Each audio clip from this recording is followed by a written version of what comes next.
To multiply polynomials, we are going to have to distribute each term that's in this first parentheses by all the terms that are in the other parentheses. So bear with me, this is going to get a little long, but it's not difficult. If it helps you, before we start, everywhere that you see an x on its own, you might want to add a 1 as the invisible exponent if you tend to forget that that's there, all right? So we're going to start by distributing this x. So we're going to take this x and multiply it by each of the 3 terms that are in the other parentheses. So x times 3x squared is 3x to the 3rd power, right? Invisible 1 times 3 is 3.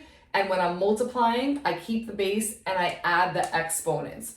Let's go on. X times 4x is positive 4x squared. Again, I'm adding those exponents because the product rule tells me if I have the same base, I add the exponents. Keep going. X times negative 5 is negative 5x. All right.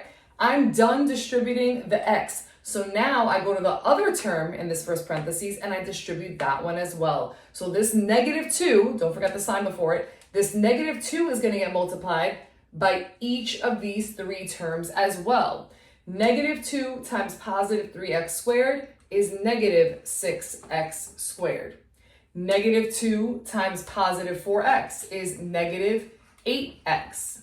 And negative 2 times negative 5 is positive 10. So now I've distributed each of these terms to each of these terms in the second parentheses. And now what I want to do is look to see if there's anything that I can combine. So when you look to combine terms, they have to be like terms. They have to have the same variable, same exponent. So when I look around, I see this positive 4x squared is a like term with this negative 6x squared.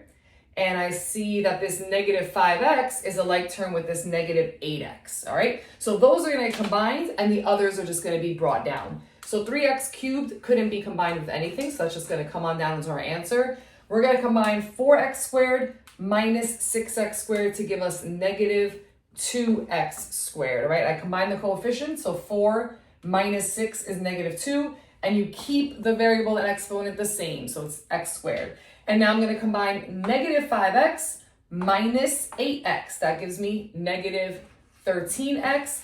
And I'm going to bring this positive 10 down because there was nothing to combine it with. So I've combined all my like terms. It's even written in standard form, and I am done multiplying these polynomials together. Here's a practice problem for you guys. I will write the answer to this in the description of the video. So if you get it right, give me a thumbs up. If you get it wrong and you can't find your mistake, let me know. I will see if I can help you out.